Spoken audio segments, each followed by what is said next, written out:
morning everyone. Welcome to the PT Mehta's English classes.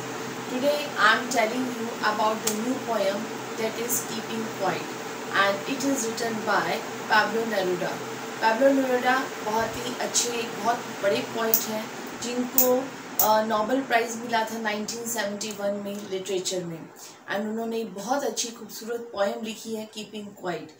और इस poem में 3 themes निकल कर आते हैं। एक है पीस, हारमोनी से लेना, जो आज की लाइफ में हमारा मैंडेटरी हो चुका है। It is a need of an hour to live under the shadow of brotherhood, universal brotherhood, peace, harmony. इन सब के नीचे रहना ये हमारे लिए मैंडेटरी हो चुका है, समय की मांग हो चुकी है। दूसरा आता है introspection, that is also very important. Introspection, हमें अपने एक्ट्स के ऊपर, आजकल लोगों को अपने एक्ट्स के ऊपर ध्यान नहीं देते हैं कि वो कैसे एक्ट कर रहे हैं, किसी को हार्म तो नहीं कर रहे हैं, या अपने एक्ट से खुद को तो नहीं हार्म पहुंचा रहे हैं, या हम अपनी नेचर को तो नहीं हार्म कर रहे हैं। तो ये इसके ऊपर भी थीम थोड़ा सा शो होता है। एंड नेक्स्ट है म्यूचुअल अंडरस्टैंडिंग। लाइफ आजकल कितनी हार्श हो चुकी है, लोग अपने रिलेशनशिप में कितने हार्श हो चुके हैं, चाहे वो कोई भी रिलेशन हो, हस्बैंड वाइफ का हो, ब्रदर सिस्टर का हो, पेरेंट्स का हो, तो सबके रिलेशनशिप इतने मनमुटाव होता है, म्यूचुअल अंडरस्टैंडिंग नहीं है। तो today it is a need of an our कि हमें अपनी लाइफ में म्यूचुअल अंडरस्टैंडिंग रखनी चाहिए, पॉजिटिव एटीट्यूड रखना चाहिए।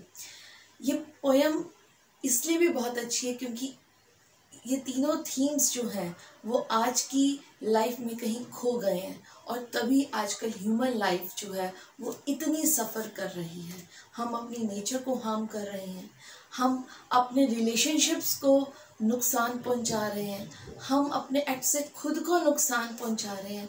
हमारी लाइफ में सुख शांति नहीं है, जिसकी वजह से हमें अपनी लाइफ बोझ लगती है, जिसकी वजह से आजकल इतने एक्सीडेंट्स होते हैं, इतने सुसाइड केसेस होते हैं, इतनी वायलेंस हो रही है, इतनी हिंसा हो रही है कि नेचर भी आज अपना क्रूर रूप दिखा रही है कि आज हम इस लॉकडाउन में आपको ऑनलाइन पढ़ाने जा रहे हैं ड्यू टू कोविड-19। तो ये सब कुछ हमारे ही एक्ट्स हैं जो हमें मिल रहा है। जैसा बीज बोएंगे वैसा ही मिलेगा, जैसा नेचर को देंगे। ये नेचर बहुत खूबसूरत है, अगर नेचर को जितना प्यार दोगे ना, ये उतना 1000 गुना आपको प्यार देगी, आपको बहुत कुछ देगी। और अगर आपने उसके साथ ज़रा सा भी छेड़खानी की तो ये अपना क्रूर रूप दिखा देगी। आपको उत्तराखंड वाला केस तो याद होगा ही, जब नेचर ने अपना क्रूर रूप दिखाया था। और आज कोविड-19 में हम देख ही रहे हैं कि किसी का पैसा, किसी की पोजीशन कुछ काम नहीं करी, कोई पावर नहीं काम करी, कोई पैसा काम नहीं कर रहा, क्योंकि हमने अपने नेचर को खराब किया और नेचर ने अपना रुद्र रूप दिखाया। तो हम इस पोएम से सीखेंगे कि हमें लाइफ को कैसे जीना है, प्रोस्पेरिटी से, डिग्निफाइड मैनर से जीना है। लिव एंड लेट लिव का तो प्रोवर्ब सुना ही होगा ना आपने, जी और जीने दो। तो कैसे जीना भी है और दूसरों को जीने देना भी है। कीपिंग क्वाइट, अगर इस पोएम के टाइटल पे जाएं तो आपने देखा होगा कीपिंग क्वाइट, क्वाइट रहना है, शांत रहना है। तो इसी से जुड़ा हुआ एक वेल नोन प्रोवर्ब मेरे को याद आ रहा है। कैसा? इफ़ स्पीक इज सिल्वर, अगर बोलना सिल्वर है तो साइलेंस इज गोल्डन, तो चुप रहना भी गोल्डन है। कहते हैं ना, एक चुप सो सुख, कि मतलब कम बोलो, धीरे बोलो, और ज़रूरत ना हो मीठा बोलो, और ज़रूरत ना हो तो बिल्कुल ही ना बोलो, है ना। तो यहाँ पोइट भी इसके ऊपर एम्फेसिस कर रहा है, keeping quiet. So let's start with our first stanza. आपको इसकी पोएम की आउटलाइन से थोड़ा सा तो आइडिया हो गया होगा कि ये पोएम किस दिशा में जा रही है, किस डायरेक्शन में जा रही है। तो हम अपना पहला स्टैंजा शुरू करते हैं। So let's do it. Now we will count to 12। अगर हम 12 तक गिनेंगे। And we will all keep still, और हम चुपचाप बैठे रहेंगे। पोइट ने, पाब्लो नेरुदा ने क्यों बोला है 12 तक? हमारे दिन में कितने आवर्स होते हैं? 12 आवर्स होते हैं। पूरी घड़ी इसी 12 आवर्स के इर्द गिर्द घूमती रहती है। हमारी पूरी लाइफ, हमारी पूरे एक्ट्स इसी टाइम, इसी सुई की घड़ी के इर्द गिर्द घूमते रहते हैं। हमारे ईयर में मंथ कितने होते हैं? 12। एस्ट्रोलॉजी में हाउसेस कितने होते हैं? 12। तो और सबसे मोस्ट इम्पॉर्टेंट बात, हम सब गुस्से में होते हैं, फ्रस्ट्रेटेड होते हैं। आजकल की लाइफ में आप इतने हेक्टिक स्केड्यूल में इतने फ्रस्ट्रेटेड होते हैं, इतने रिलेशनशिप में इतना टॉक्सिक, इतने विचारों में इतना टॉक्सिक है, तो उसको काम करने के लिए हम काउंट करते हैं 1 2 3 4 5, ऐसे करके हम उसका किसी का गुस्सा शांत करते हैं, हम अपना भी टेम्पर को शांत करते हैं। तो इसीलिए पोइट ने 1 to 12 बोला है। Now we will count to 12 and we will all keep still, और हम बिल्कुल चुपचाप बैठे रहेंगे। For once on the face of earth, एक बार इस धरती की चेहरे की तरफ देखेंगे।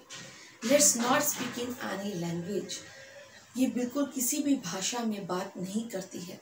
लेट्स स्टॉप फॉर 1 सेकेंड, हम 1 सेकेंड के लिए रुक जाएंगे।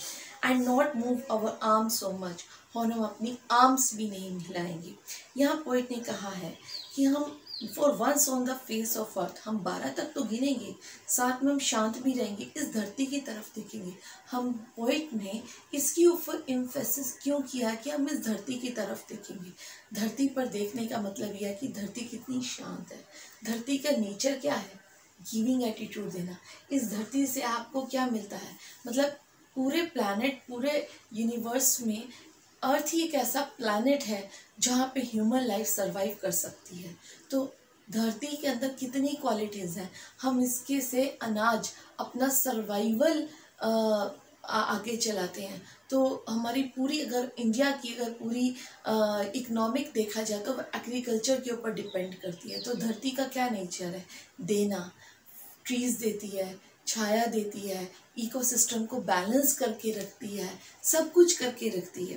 Let's not speak in any language, लेकिन किसी भी भाषा में बात नहीं करती है। अगर आप अपना उसके साथ खिलवाड़ करोगे तो वो आपको गिविंग एटीट्यूड है ना, जैसा दोगे वैसा लोगे, गिव एंड टेक है, तो वो करती है। Let's stop for 1 second, 1 second के लिए रुक जाइए।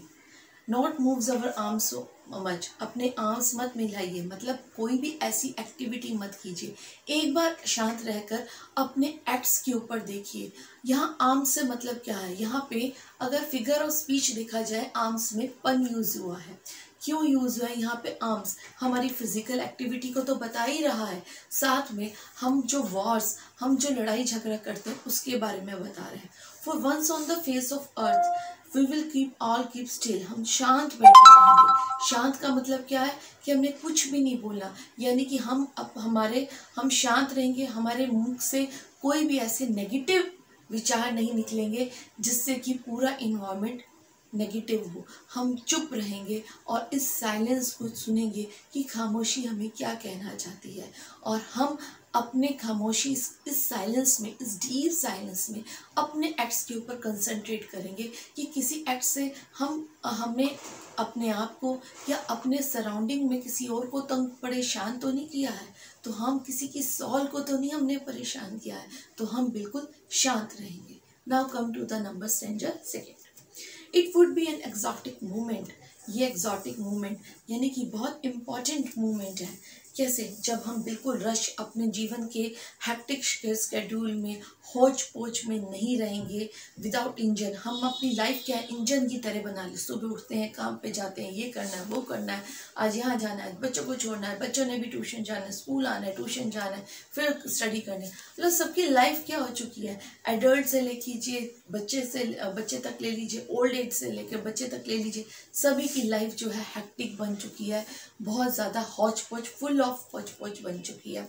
हाँ, तो यही बताया कि हम वो मोमेंट बहुत ही इम्पॉर्टेंट होगा जब हम अपनी इस हैक्टिक स्केड्यूल से, हबब स्केड्यूल से बाहर निकल के इकट्ठे होंगे। We would all be together in a sudden strangeness, हम इकट्ठे बैठेंगे तो चुप रहेंगे, उस यूनिवर्सल ब्रदरहुड में, उस शांत एटमॉस्फेयर में अंदर बैठेंगे। Fisherman in the cold sea would not harm whales, fisherman in the course, यहाँ इस पॉइंट इस स्टेंजर में ये इम्फेसिस दे रहा है कि हमारा कोई भी एक्ट ऐसा नहीं होना चाहिए जिससे हम अपने आप को भी या दूसरों को भी, अपने सराउंडिंग को भी हार्म करें। हमारे पास पावर है, ह्यूमन लाइफ जो है उसके अंदर सब कुछ पावर है, लेकिन वो कभी भी उसको ऐसा नहीं करना चाहिए कि नेचर में बहुत सारे इंपॉर्टेंट पार्ट हैं। हमारे फ्लोरा एंड फौना ये भी बहुत इंपॉर्टेंट पार्ट प्ले करते हैं। हमें ऐसा कोई भी नहीं एक्ट करना चाहिए। हमें ट्रीज़ को कट नहीं करना चाहिए, हमें नेचर को हार्म नहीं करना चाहिए, हमें एनिमल्स को के साथ क्रूअल बिहेवियर नहीं करना चाहिए, हमें अपने साथ ऐसा एटीट्यूड नहीं करना चाहिए हम अपने आप को नुकसान पहुंचा सके। Totally in short we can say that हमें ऐसा कुछ भी नहीं करना चाहिए जिससे हम अपने आप को इस नेचर को या इस फ्लोरा एंड फौना को नुकसान पहुंचाएं। तो ये स्टेंजा हमें यही बता रहा है। Fisherman in the cold sea would not harm whales. Fisherman जो है जब फिशेस निकालता है समुद्र में तो उसको वेल्स को नुकसान नहीं पहुंचाना चाहिए, यानी कि उसको अपने सर्वाइवल के लिए, अपने जीवन यापन करने के लिए फिशेस तो निकालता है, लेकिन उससे दूसरे भी जो एक्वेटिक एनिमल्स होते हैं वो भी हार्म होते हैं। तो उसे ऐसा कोई काम नहीं करना चाहिए जिससे कि हमारे एक्वेटिक एनिमल्स के ऊपर भी हार्मनेस हो। And a man gathering salt, जब इंसान जो है साल्ट समुद्र में साल्ट गैदर करता है तो उसके हाथ जो है, साल्ट बहुत हार्श होता है और हाथ जो होते हैं बड़े सॉफ्ट होते हैं। अपने सर्वाइवल के लिए, अपनी फैमिली के सर्वाइवल के लिए जब वह कोई एक्ट ऐसे करता है जिससे उसको खुद को भी नुकसान होता है तो वो भी नेचर कहती है कि वो भी गलत है। कोई भी हमें ऐसा काम नहीं करना चाहिए जिससे हम अपने आप को नुकसान दें या दूसरों को नुकसान दें। Would look at his hurt hands, अपने हर्ट हैंड्स को देखता है। तो कभी भी ऐसा कोई भी, इन शॉर्ट इसमें भी एक चीज़ निकल के, एक मतलब अंदर से निकल के आ रहा है कि हमें ऐसा कोई भी काम नहीं करना चाहिए जिससे कि हम अपने हमारे एक्ट्स जो हैं वो दूसरों को भी नुकसान पहुंचाए, किसी की आत्मा को दुखाएं, किसी के सॉल को दुखाएं, या हम अपने सेल्फ एस्टीम को छोड़कर, अपने स्वाभिमान को छोड़कर वो काम करें। तो हमें ऐसा कोई भी एक्ट नहीं करना चाहिए। होप ये 3 स्टेंजर्स आपको बहुत अच्छे ढंग से समझ में आए होंगे। If you have any problem then you may contact to me. So तब तक कीप लर्निंग। नेक्स्ट पार्ट जो है मैं आपको जल्दी दिखाऊंगी। So have a good day.